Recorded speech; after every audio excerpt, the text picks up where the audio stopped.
Hello, welcome to my channel. మన లైఫ్లో తెలుసో తెలియక చాలాసార్లు తప్పు చేస్తూ ఉంటాం. ఆ తప్పు మరొకరికి కొన్నిసార్లు హానికరంగా కూడా అవుతూ ఉంటాయి. అలా మనకి తెలుసో తెలియక చేసిన తప్పు వల్ల పక్కవారికి కానీ మన ఫ్రెండ్స్ కానీ ఎవరికైనా హానికరమైతే దాంట్లో క్షమాపణ అడగడం ఏమీ తప్పులేదు. క్షమాపణ అడిగి దాని నుంచి బయట రావడం సహజమే. కానీ మన లైఫ్లో కొంతమంది మన శత్రువులు ఏం చేస్తుంటారంటే వాళ్ళు చేస్తున్నది తప్పు అని తెలుసు. వాళ్ళు చేస్తున్నది తప్పు అని తెలుసు కూడా మళ్ళీ మళ్ళీ మనకి హాని చేయాలని డెసిషన్ తీసుకుంటుంటారు. మనకి హాని జరగాలని చేస్తుంటారు. దాంతో కాకుండా ఈవెన్ పక్క వారిని కూడా మనకి హాని చేయాలని ప్రేరేపిస్తుంటారు. అంటే వాళ్ళకి మోటివేట్ చేసి వాళ్ళని అట్లా అటాక్ చేయి, ఇట్లా అటాక్ చేయి అని చెప్తూ ఉంటారు. సో తప్పు తెలియక చేసినా తెలిసి చేసినా ఖచ్చితంగా తప్పే. దానికి ఎప్పుడైతే క్షమాపణ చెప్పడం రెడీగా ఉంటారో ఆటోమేటిక్గా తప్పు అనేది తక్కువ అవుతుంది. ఎప్పుడు నువ్వు తెలిసి మళ్ళీ మళ్ళీ తప్పు చేస్తున్నావో దానికి పరిష్కారం అనేది ఖచ్చితంగా ఆ కర్మ అనేది ఉండే ఉంటుంది అనమాట. సో ఎంత మాట్లాడినా కానీ వాళ్ళు ఏం చేసినా కానీ మనమేం మాట్లాడకూడదా? మన శత్రువులు మనకేం హాని చేసినా కానీ మనమేం మాట్లాడకూడదా అంటే ఖచ్చితంగా మాట్లాడాలి. ఎలా అంటే మీరు అతనిలాగే మాట్లాడితే అతనికి నీకు ఏమి డిఫరెన్స్ లేదనమాట. సో నువ్వు ఎలాగైతే లీగల్ యాక్టివిటీ నీ సైడ్ నుంచి లీగల్గా ఏం ప్రొసీడ్ కావాలో లీగల్ యాక్టివిటీ తీసుకోవాలి.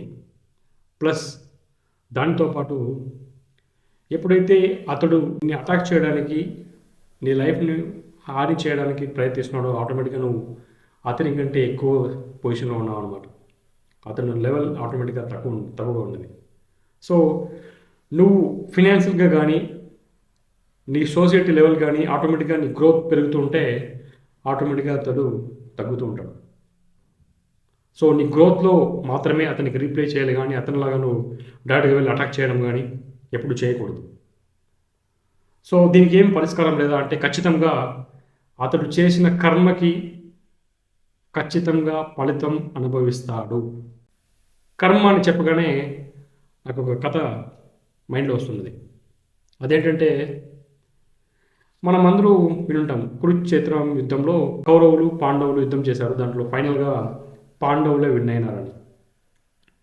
సో కురుక్షేత్ర యుద్ధం అయిన తర్వాత కృష్ణుడు ఒకరోజు సాయంకాలం ఒక పార్కులో కూర్చొని చాలా ఆనందంగా అక్కడున్న చెట్లను జంతువులను చూస్తూ చాలా హ్యాపీగా గడుపుతున్నాడు.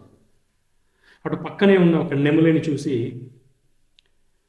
నెమలి పక్కకు వెళ్ళి దాని తలను నిమురుతూ చాలా హ్యాపీగా ఉన్నాడు. కానీ తలని నిమురుతుండగా శ్రీకృష్ణుని దివ్య దృష్టితో ఆ నెమలికి కాసేపట్లో మరణం సంభవించబోతుందని గ్రహించగలిగాడు.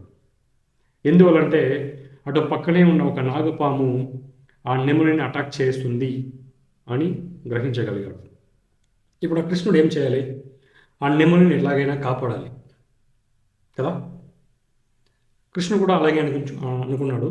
ఆ నెమలిని కాపాడాలనుకున్నాడు. ఈ పాము నుంచి అటు పక్కనే పామును కూడా చూశాలన్నమాట.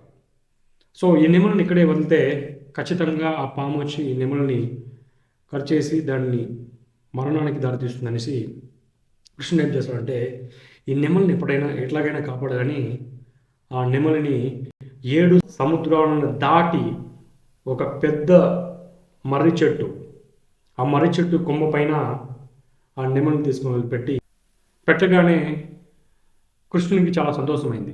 సో ఎలాగో ఈ నెమలిని నేను కాపాడగలిగాను, ఇప్పుడు ఈ నెమలికి ఏమీ మరణం సంభవించదు అనేసి అక్కడ సేఫ్గా పెట్టేసి తిరిగి మళ్ళీ పార్క్ వచ్చేసాడు అనమాట. కాసేపట్లో ఆ నెమలి ఆ మర్రి చెట్టు పైన కూర్చుంది కదా, 7 సముద్రాలను దాటి అక్కడ కూర్చున్నప్పుడు ఒక మర్రి తొర్రలోంచి ఒక నాగుపాము వచ్చి ఆ నెమలిని కాటేసింది.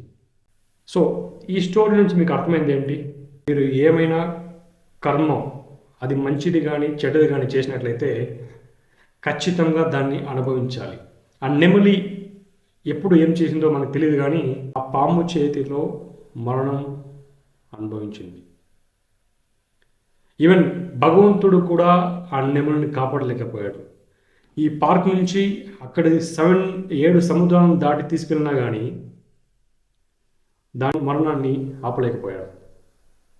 అలాగే మన రియల్ లైఫ్లో కూడా మనం చేసే తప్పుల్ని, ఈవెన్ తెలిసి చేసిన తప్పుని కూడా ఏ భగవంతుడు కూడా దాన్ని ఆపలేడు. చేసిన కర్మని ఖచ్చితంగా అనుభవించి తీరాలి.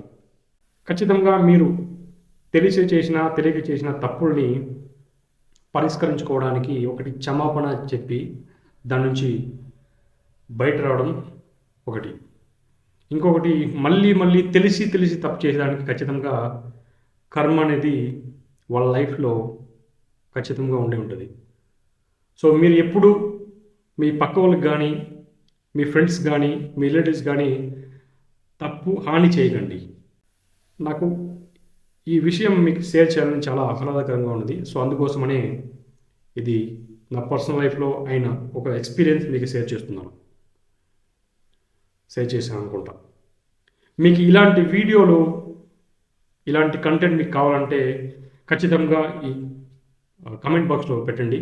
నేను దానికి కొంచెం రీసెర్చ్ చేసి కొన్ని వీడియోస్ మీకు అర్థమయ్యేలాగా ఖచ్చితంగా మీకు వీడియో పెట్టగలను. ఈ వీడియో కనుక మీకు నచ్చినట్లయితే లైక్ చేయండి, సబ్స్క్రైబ్ చేయండి అండ్ కమెంట్ చేయండి.